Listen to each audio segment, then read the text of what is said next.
All right, there we go. Hello, hello, hello. Hello, everyone.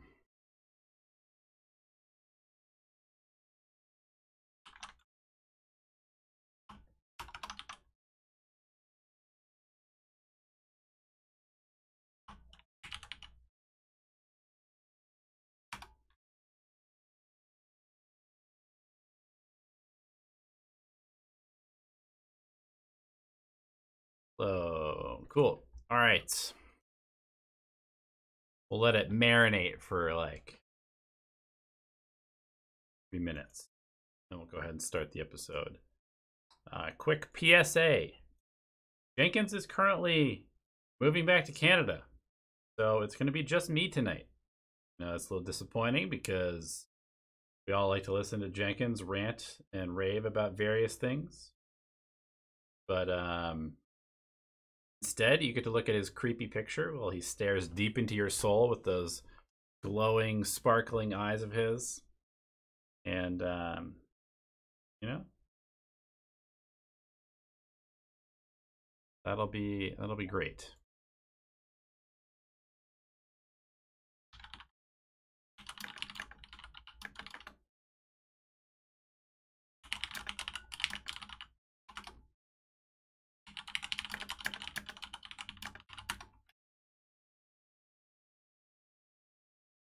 Exactly. I mean, I didn't want to just be alone because you guys are very intimidating with all of your questions.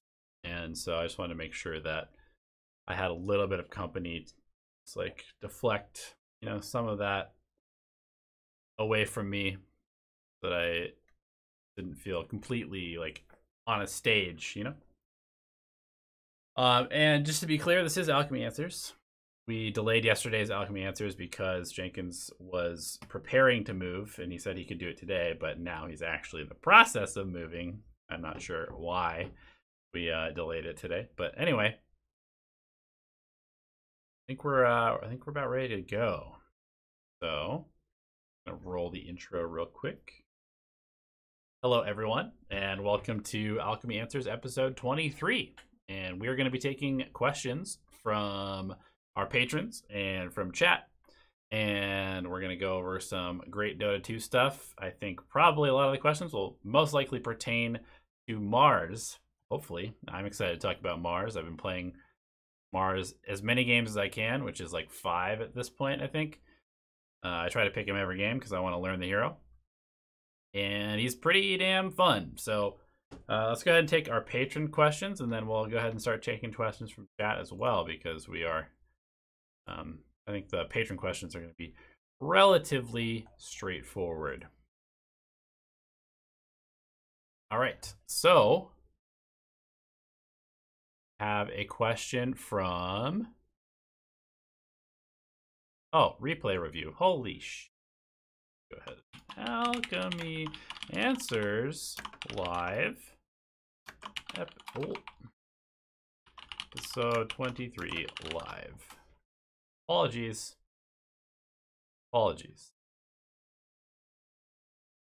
Alchemy Answers. No replay. Okay. Anyway.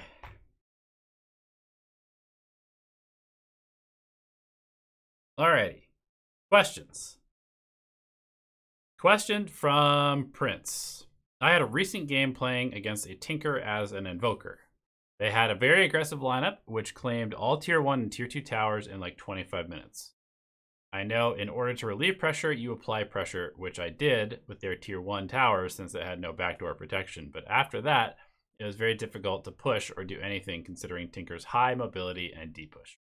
I started ghost walking to lanes to camp for Tinker, which secured a couple kills on him. How do I deal with lineups that have strong D-push and makes it difficult to apply pressure anywhere on the map? We won that game after countless base team fights. Okay, so basically when it comes, I think that the application of your idea is definitely correct, Prince. I think that you definitely want to apply pressure to relieve pressure. That's very good. And the fact that you were focusing on trying to catch out the Tinker, I believe, is also the correct response. Now, what you're saying about it being hard to push into the towers because of the D-push, I feel like there's a good chance that you were spending too much time pushing the waves in the game. Just because if you're pushing the waves the way that Invoker can, which is just simply to meteor the creep wave and then go farm the jungle, there's really nothing that Tinker can do about that. I mean, he can push the next couple of waves, but you can just show up and meteor the next wave. Or you can just send, you know, a Forge Spirit with Alacrity down the lane. And that'll take out the waves very quickly. So I would just say that when you're dealing in, especially if they only have one hero that's really good at D-push, you should just kind of look to maybe kill that hero. Itemize in a way that will allow you to kill the hero that is causing you the problems, which is the D-push. And then when you have the ability to do that, you can pretty much solve all of your problems, right? You can provide the push. You can also kill the D-pusher, which means that they can't stop your push. And that would be the solution to your problem. Obviously, Tinker is pretty difficult to catch, but in those kinds of situations, then maybe you need to bring your own wards and place Tinker wards for yourself. Like, if you are really trying to take the game into your own hands, you need to do everything, especially if your team is not helping. You can also try to lead your team by asking them to follow you as you push a lane. You can really just try to yo-yo the other team back and forth across the map. I mean, there's a chance that they're just going to let Tinker be the D-pusher, but most of the time in pubs, it's not that coordinated, and people will over-rotate to respond to stuff. So I think that pretty much if you spend all of your resources and time focusing on dealing with this Tinker and focusing on dealing with this D-push, you're going to solve a lot of the problems that your team doesn't have the ability to solve. So you might want to itemize in a way that allows you to get pickoffs earlier, whether it's an early Scythe, whether it's like, I don't know, a Bloodthorn, BKB, of course, very important. But an Invoker should completely destroy Tinker if you can find him. So, and it sounds like you did end up winning the game anyway. But I think that the main issue there is that if the objective is to kill towers and there's one hero that's keeping you from killing towers, then just kill that hero. Focus your objectives, focus your attention on killing that hero. It's the same thing as like if you're playing against a Nature's Prophet, it's very hard for you to push high ground if there's a Nature's Prophet alive always hitting your high ground. So before you push high ground, you need to find and kill the Nature's Prophet so that you can freely go push their high ground. Okay. Jenkins, what do you have to say about that? Well, you see, the thing about that is you know, I don't know much. I'm just a simple deer-looking motherfucker, and I think you answered everything, and you're the best Dota player in the world. I wouldn't go as far as to say that, but you know, I do appreciate you thinking that I'm a good Dota player. That's it's very nice of you to say, and I just want to commend you for being willing to say that live on stream when there's a bunch of people watching, because I know that most Dota players really take their ego seriously, and so you being willing to say that I'm a better Dota player than you is actually very, very nice. Okay, let's go on to the next question.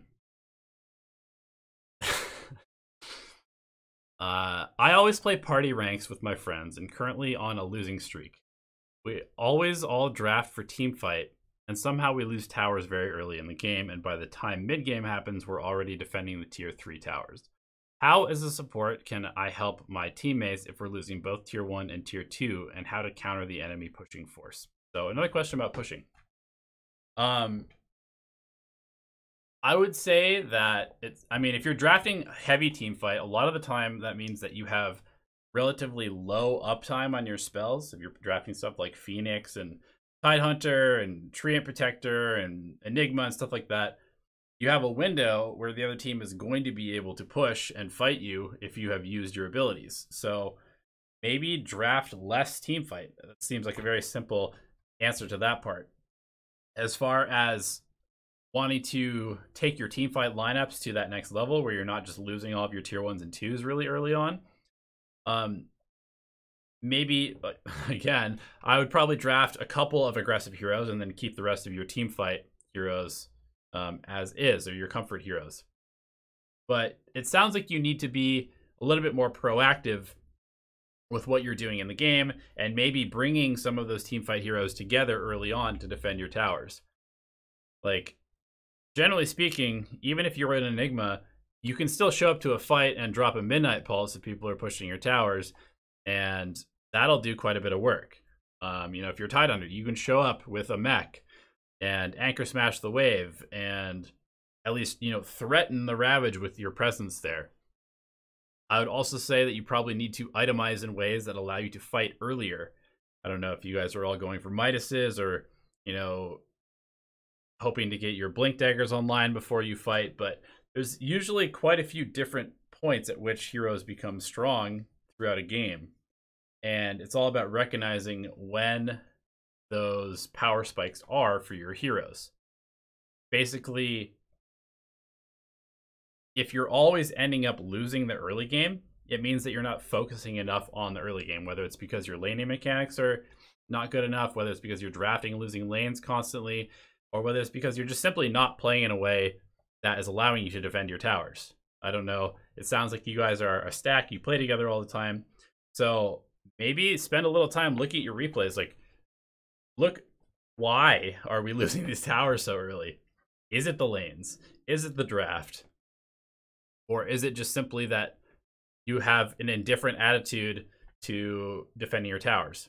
And going back to the previous question, are you applying any pressure at all? Or are you just trying to sit back and wait for your heroes to hit their, late game power spikes or their team fight power spikes? Maybe you need to play more aggressively in the early game and force the other team to not just run down your lanes because they're responding to your team's pushes.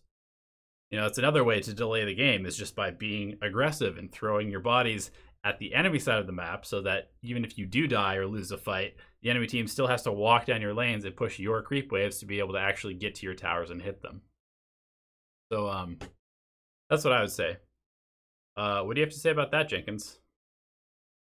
Well, the thing about that is, I just want to say that you really have just very succinctly and beautifully summarized everything that I was going to say. And I really just want to tell you how wonderful you are and how great you are as a part of Dota Alchemy, and I wouldn't be the same person that I am without you. Honestly, Jenkins, you're getting a little bit too personal. I think we should probably take this to a private conversation off of YouTube, just because it's a little embarrassing right now to be, loved so much by you. So I'm going to go ahead and mute you for the rest of the stream, and I'll just answer the questions. How about that? Okay, well, so far that is all of the questions from our patrons. So anyone in chat wanting to ask some questions, I'd be happy to take questions from you. So if you have questions, go ahead and put them in chat. I'll give you some quick answers as well. Do you think people will build Mars to be a carry or be a tank / pusher? I'm sure that people will be building Mars to play as a carry, just because that's what always happens when a new hero happens or is introduced to the game. People always try to play them as a carry, and people will always try to just do damage because that's what people want to do. They want to do damage, they want to get kills. I think that Mars slots in perfectly as a pusher, a team fighter, an offlaner, a tank, and that is how I've been playing him, and so far I've won all but one game on Mars, which is not saying a lot because I've only played like 5 or 6, but I've basically just been building him as a, what do I go? I go like Wand Bracers, Arcane Boots, into Greaves, Vlads, that kind of stuff, Auras, and I've been having a lot of success with that. Blink Dagger. I think that is the way that he works the best, and it like he has tools that kind of fill all of his other gaps. Like he's super tanky against physical, so you need some magic resistance in the form of BKB or pipe. He has mana issues, so you need to solve that with stuff like arcane boots and Vlads. But then he does a ton of damage. He's very good at pushing. He's good at team fighting. He just needs an initiation tool, so Blink Dagger. And then because you're a tank, because you're in the front line, because people are going to be using magic spells on you, you're going to want something like Greaves to either dispel yourself, dispel your teammates, to heal people and sustain the fights longer, because you're a hero that does very well in longer engagements due to your low cooldowns, due to the fact that you just do a lot of damage naturally, and the fact that you're super tanky. So I think that Mars is definitely a tank and a frontliner more so than anything else, and an initiator, I would say. Okay. Why is Mars such a bad hero? He's not. He's really good. Thoughts on Solar Crest? I'm having kind of trouble figuring out exactly how to play Solar Crest, or like how to fit it into a lot of builds. It's definitely a really good item. It's super good to put on your cores, but it's so freaking expensive that it feels like it's almost a core item more so than a support item. It's definitely like a late game support item if you can get there, but I don't know. It's definitely a little bit weird. I kind of want to pull it up, just like look at the stats again, because with the addition of the ultimate orb to the recipe, that just really changed it quite a bit. It becomes kind of a tanky item because of the armor and the stats, but then obviously the active is pretty interesting. Like, making an enemy lose 70 attack speed it's good, but it's not great. It's way better when you put it on an ally, so it gives you 70 attack speed. It gives them 70 attack speed. So I feel like it's more of an offlane item that you would put on your carry, since if you're a carry, you don't really want to buy it because you have to use it on somebody else. And like I said, as a support, it's usually pretty hard to have enough gold to buy Solar Crest at a reasonable time in a game, unless you guys are going ham. But maybe it's probably really good on like Bounty Hunter, just because you can get the gold easily and it helps your team out. Okay.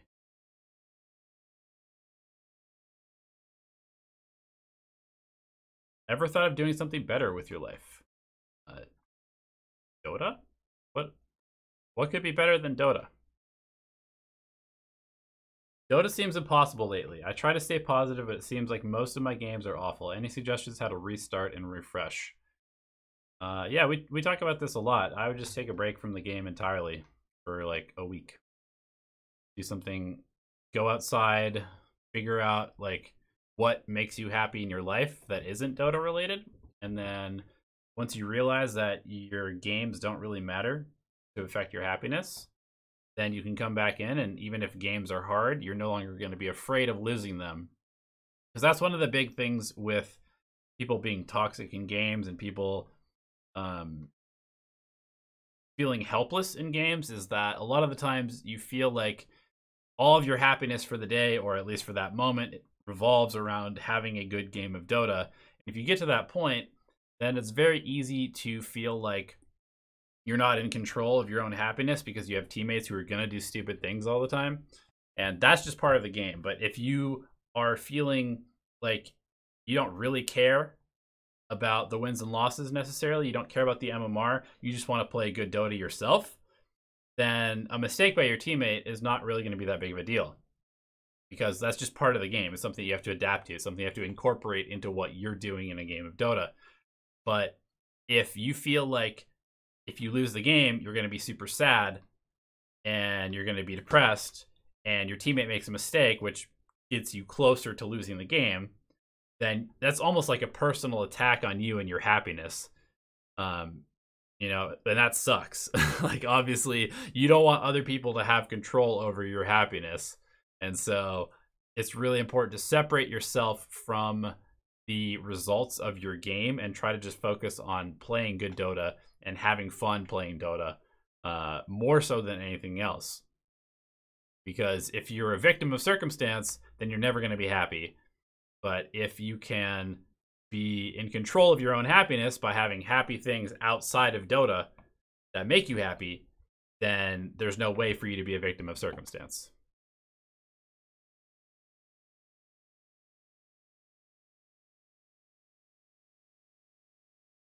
Okay. Let's see. Is Lion carry overrated?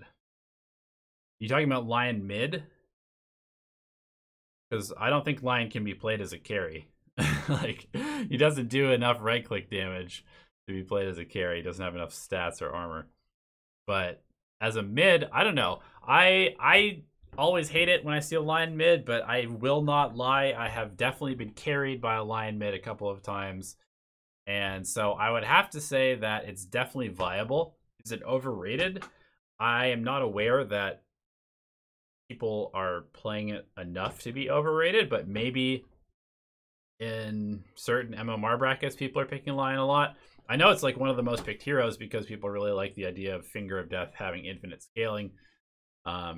So it's kind of hard to say. I really don't like the whole like Shadowblade rush build on Lion. That seems pretty dumb. But I do like when Lions build the hero in a way that allows them to gank and be a tempo controller, kind of like a Queen of Pain, or a Lina or something like that. Like Blank and enough mana regeneration. Aether Lens I think is pretty important on the hero. So I don't really have an answer to that because I honestly haven't seen a whole lot of Lion mid, just a couple times here and there, and it seemed pretty bad sometimes and okay other times. Okay, what else? Sir, is offlane Magnus worth the spam, or should I try some other offlane hero? And which? Offlane Magnus is not very good currently. It's okay, but it's really not that good. He's been nerfed quite a bit. It's a hero that you definitely want to be pairing with, a Phantom Assassin, a Lifestealer, an Ursa, a Juggernaut, Terrorblade, something like that. And even so, it's a hero that requires a lot of actual farm and like space to be made for it to have a good game. So I'm not a huge fan of offlane Magnus at the moment. I don't think he fights well enough early on to be part of a team that contributes. I think mid Magnus is potentially okay because that actually gets you those levels in farm earlier. And so like I've seen Limp and Chessie playing mid Magnus a few times recently, and they go like Echo Saber and stuff. They actually become kind of like a pseudo right-click core, get their Blink Dagger very early and fight with that. But offlane Magnus seems a little slow for the current meta.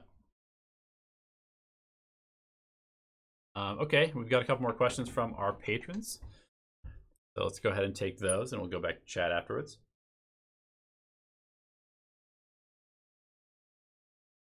All right, Prime Operator. As a Nature's Prophet spammer, one thing that makes me feel out of my comfort zone is to play against pushing support heroes. Whenever I split push, they can TP to defend their towers without committing too much. What can I do to deal with counter pushing strategies? Oh, this is not even a question.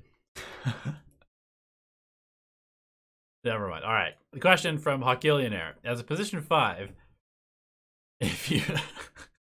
It's not even a question, he's just responding to the previous question. Jesus. Okay. Hawkillionaire.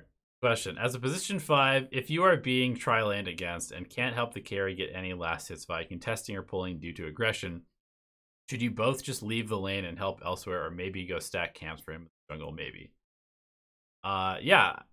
So if you are being tri-laned and can't help the carry get any last hits, one of the things that you can do is, if you remember, there's a video that we made maybe a month ago where Jenkins explained that you can just double wave the enemy over and over so that your wave is always pushing into them, and then it's always going to rebound to you, and you're going to be able to potentially trade with their 2 supports when you have like 7 or 8 melee creeps and range creeps helping you harass them. That's sort of one way you can equalize that lane and relieve the pressure from your carry, is by double waving them.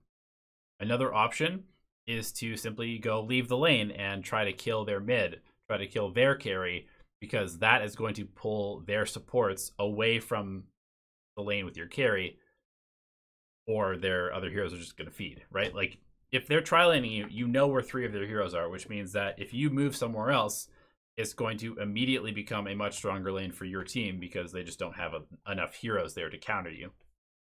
So that's another way you can play it. Another way you can play it is if you're a hero, like if your carry is something like a Terrorblade, or let's say a Life Stealer, maybe a hero that jungles very well, a Bloodseeker perhaps. You could just have them go jungle, and then you as a support stay in lane if you have good D-push, like you're a Keeper of the Light or a Jakiro or a Shadow Shaman or something like that. And you can just push the wave out over and over and keep them from taking your tower at like 5 or 10 minutes, and your carry is just free farming in the jungle. That's another thing that you can do. That one's not as good because once they realize that the support, you are just there taking the farm, they're probably either going to roam into your jungle or their supports are going to go leave and kill your other lanes. So that's probably option number like C or D on the list. And I would highly recommend trying to figure out other solutions than that. I do think that if you have a hero like Void or Anti-Mage, somebody that's relatively survivable, or you have a super tanky hero like, I don't know, Lycan or DK in your safe lane, then you can also just go stack for them and allow them to come back into the game later. But if you have a regular carry hero, like, I don't know, a Spectre or a Luna or a Morphling or something like that, and they're tri-laning them, and you leave them alone, they're just going to feed most of the time. And so you need to come up with something that is going to distract the other team and pull them somewhere else, I would say. That's probably your best option.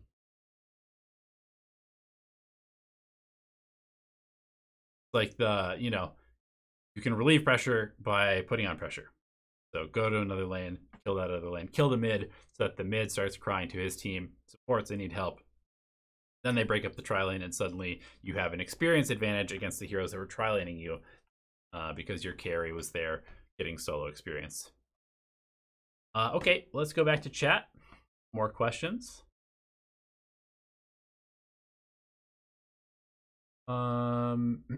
Legion Gaming says, hey, Dota Alchemy, I'm new to the game and wanting to play ranked. Planning to main Spectre. Any tips?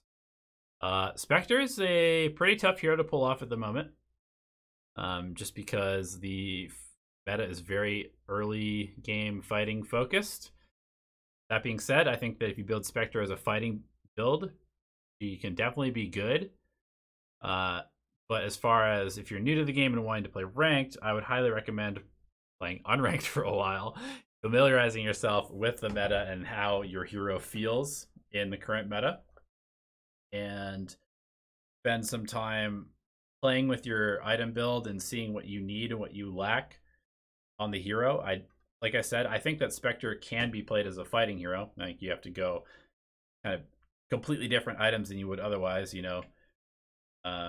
stuff like Spirit Vessel, Mantis Style, and then get a Radiance at like 30 or 40 minutes as sort of like a late game damage item, as opposed to trying to go for Radiance early on like most Spectre players do.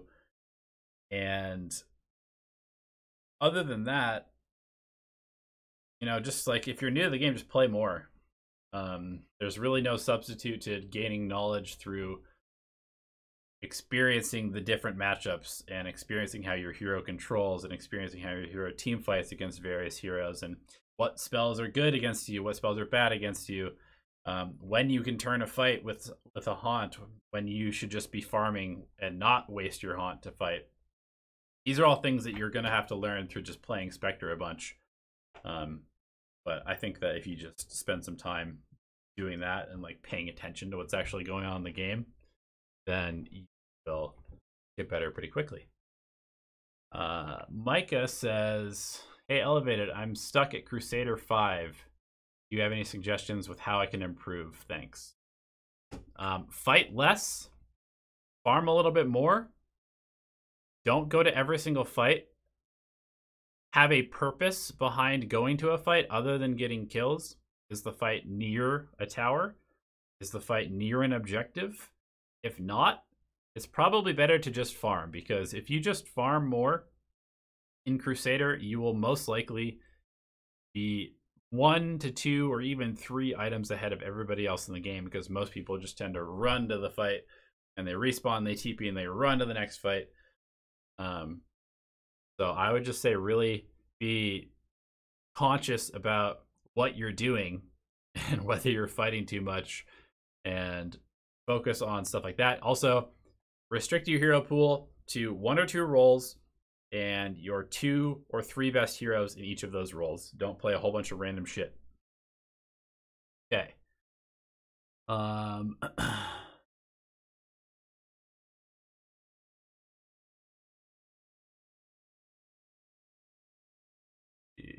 How can I increase my versatility without losing my MMR? Play unranked, or play heroes that are very similar to the ones that you play. Like, if you like to play, for example, all heroes are relatively different, but you know, if you are playing a Tidehunter, then you can probably also play a Centaur or other Aura Carrier tanky frontliner in somewhat the same way. If you're playing a ganker, like, you know, an Axe or a Legion Commander or something like that, those play sort of similar because you want to play off the map and you want to be creating pressure through showing. But the best advice is just to pick a hero that you want to learn, play it in unranked for, I don't know, 10 straight games, like literally 10 straight games. Just first pick it every single game, pick it 10 times in a row, and then by then you'll probably have played against a lot of the counters to that hero. And so when you take it to ranked and you pick it at a normal time, you probably won't get as hard countered and you'll feel a lot better on the hero.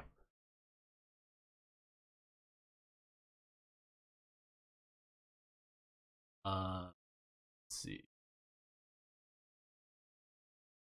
Sometimes when I get the last pick core and I want to counter the enemy team, I just see they are uncounterable. What's your suggestion in this situation? Well, I don't think that a whole team would be uncounterable. But if you're saying that like the hero has been banned, that would be the perfect counter pick. I mean, just pick something that's stable. Pick something that isn't countered by their heroes. You don't have to always counter everything with a draft. You can counter stuff with items. Counter stuff with your playstyle. You're playing against a anti-mage, for example, and there are no counter picks to anti-mage available because they've been banned, or you just don't know what would be a good pick against anti-mage, then maybe pick a hero that isn't going to get destroyed by anti-mage. Pick a hero that has the ability to keep up with him and farm. Pick a hero that has the ability to punish him for not being useful in team fights. Pick a hero that has the ability to, you know, take Roche and go high ground extremely early in the game. Or you can just simply pick a hero that you like to play and then play it in a way that is faster tempo than anti-mage, or has the ability to win in the late game against an anti-mage, like a Phantom Assassin or something like that. You know, there's plenty of things that you could do if you can't counter pick a hero in the draft. And you see this all the time in professional, right? People will pick heroes, they'll get counter picked by the other team, they'll counter pick those heroes, but ultimately not all of the heroes are going to be countered, and so then you have to buy items. Like if you're playing against a Queen of Pain and you don't have a Rod of Atos on your team, you're probably doing something wrong. If you're playing against a Lifestealer and you're not buying a Force Staff or an Abyssal Blade, you're probably doing something wrong. Like, all heroes have counters, and sometimes those counters exist as items, sometimes they exist as heroes, and sometimes they even exist as the way that you're playing and approaching the game. Okay.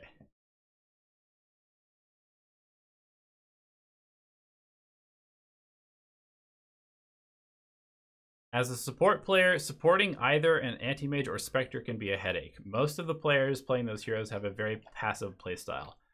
That is true. And one of the best ways you can deal with that is you can take a lot of the space that those players are not taking, which means that you can take the dangerous farm. If you see an anti-mage who is trying to get his Battle Fury, or he has his Battle Fury, but he's playing on your side of the map, feel free to push the waves, because he's not doing it. That's his job, and it's not being done. He's not going to fight with you, so you're already at a team fight disadvantage. So you might as well take some space then, because you just empty space that's not being taken. That's what I tend to do if I'm playing support and my cores are playing very passively or scared, is that I will often just end up being the split pusher. And because I'm a split pusher and I'm a support, I'll end up as an over-leveled, over-farmed support that if I die, it does not matter because my cores are happily farming safely in our jungle. And basically, you can create a huge amount of space by just going to the most dangerous part of the map and trying to push it out. And trying to avoid feeding at the same time, obviously. You don't want to just like run into the enemy team over and over and die over and over, because that's not good. But if you go to their jungle, go to the dangerous lane, and you hide in the trees and you push the wave quickly and run away, or stay hidden in the trees, show up, throw your spells, hide again, wait for the next wave, show up, throw your spells, wait for the next wave again, etc. That is one of the best ways to deal with very, very passive core players. Okay, so a couple more questions from patrons. Let's see. Hurdle says, what's the best thing to do when my team is behind if I'm mid and the enemy team is pressuring my lane with multiple heroes threatening to dive and kill me if I try to defend?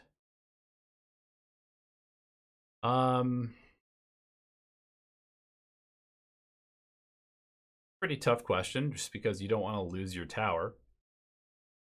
I mean, if you are playing a hero that has very non-committal D-push, then I would throw that out. You can play very far behind your tower and try to aggro the creeps off your tower and pull them in between your tier 1 and tier 2. And that way it can kind of slow down the push to some extent. But to be perfectly honest, if there is just no chance of defending your tower because you're behind and your team is not going to bring enough people to help you defend, and you're just going to feed if you show up and defend, then you should probably just let the tower go and go get farm somewhere else, because at least you know where all of their heroes are and where all of their resources are being concentrated. And as long as they're not pushing your high ground, then it doesn't really matter if those towers die. Like, it does, you obviously lose map control, but if the options are either try to defend and feed and then lose the tower anyway, or just lose the tower and get farm, it should be pretty obvious which one of those choices is better. As far as if it's the tier 3, then yes, you kind of have to defend that, because you don't want to give them a free high ground, and your team is most likely going to come help defend that. And that defense can be done in multiple ways. It should be done by split pushing a lane to make them have to choose between stopping the split push and pushing your high ground. And it should also be done by cutting their wave, so that even if they do get to your high ground, they don't have creeps to actually hit your buildings. But those are kind of like the two options that you have. You can cut creeps, or you can create pressure elsewhere and get farm elsewhere. Okay. Justin Ash has another question. What are you talking about? Jenkins has been talking this whole time. I just have him on mute because he wouldn't shut up about how awesome I am. Justin Ash says, my first question is, what draft is good in the current meta that can win early game in terms of laning and team fights? I'm position 5 support, who tends to pick aggressive supports such as Jakiro, Shaman, that can deal damage to enemy support, and I really love to be aggressive and kill them early on. Second question would be, is getting super aggressive with the enemy going to help me win games? Yeah, I mean, as long as you're not overdoing it and feeding and getting punished for your aggression. I definitely think that playing aggressive is usually a good thing. That being said, to answer your first question, what are good heroes to pick in the current meta that can win the early game in terms of laning and team fights? Well, Bane is probably the best laning hero in the game at the moment. Let's actually look at Dota buff real quick, because that's one of the great places to figure out what the meta is. We look at Dota buff and we look at the win percentage in the Divine and Immortal bracket. You can see that Bane is being picked a lot and has the highest win rate out of any support hero at the moment. Winter Wyvern is also being picked a lot and has a very high win rate. Crystal Maiden, same thing. Bat Rider support is being picked and played quite a bit. Shadow Shaman is a good hero. You mentioned you like playing Shadow Shaman. Nyx Assassin, Oracle, Leshrac. These are all heroes that are being picked pretty often and are all quite aggressive and have the ability to kill enemies. Shaman, obviously, and Leshrac have the nice ability to push towers after the fact. But, I mean, being aggressive and killing early is definitely going to get your team a decent advantage, as long as you're not giving up too much farm to do so. Like, if you're constantly pinging the enemy team and telling your carry to come help you kill stuff, and they're not getting farm because they're just constantly trying to get kills, that's not good. But if you are able to create pressure and keep people low and bully them off of your cores, then that's really good.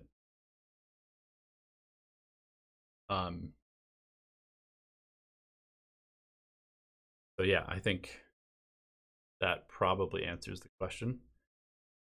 PK Panda says, how important is it to bind items to alt keys? I see a lot of higher level streamers having items as alt Q, alt W, etc.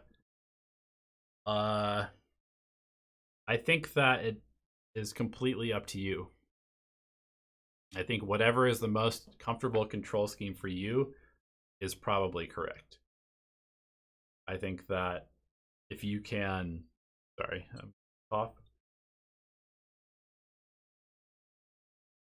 I think if you can come up with a control scheme that is comfortable and efficient and allows you to hit your buttons quickly, that's all that really matters.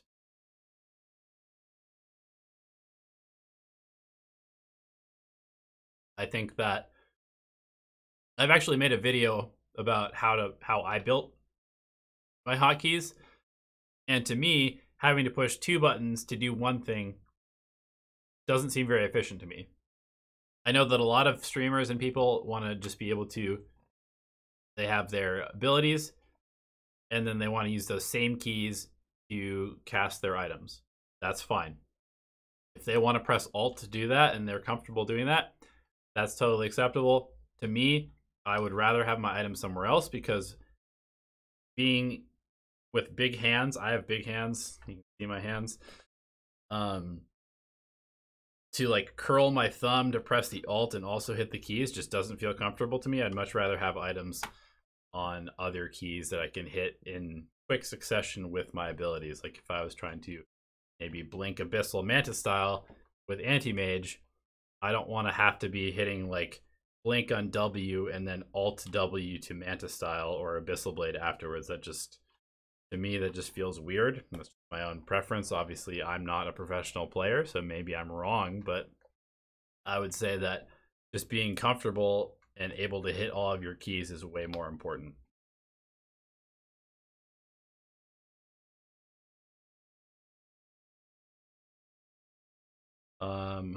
Okay. How long have we been streaming? 45 minutes.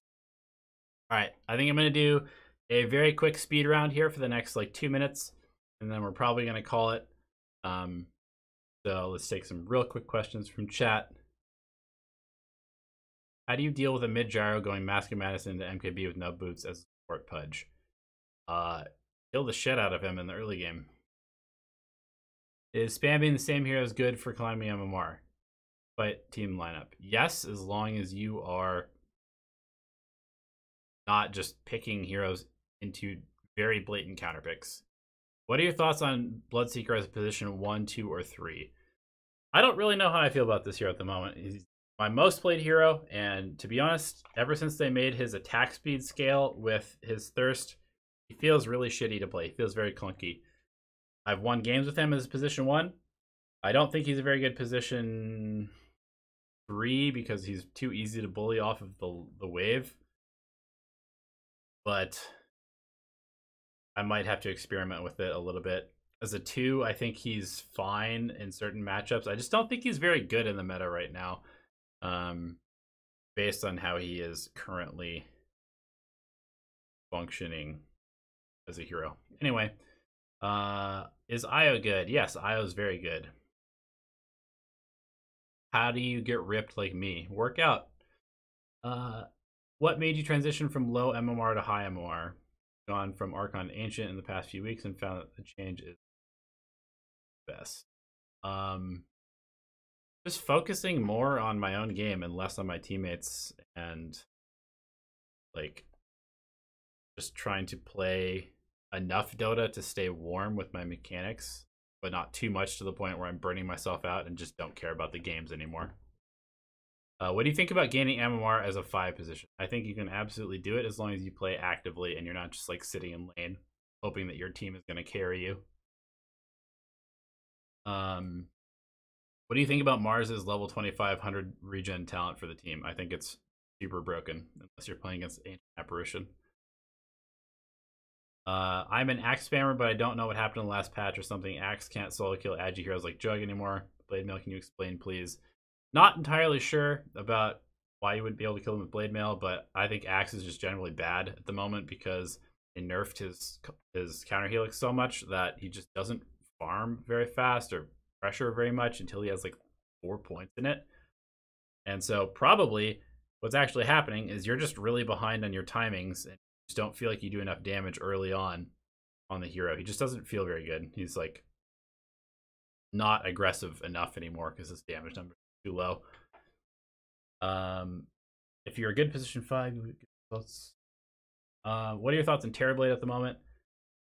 Terrorblade's a hero that will always have a spot in the meta because he's simply the best anti-carry that isn't called Faithless Void. He might even just be the best anti-carry in the game. But with the nerf to his Sunder no longer being able to target magic immune heroes, he's just really not nearly as good as he used to be.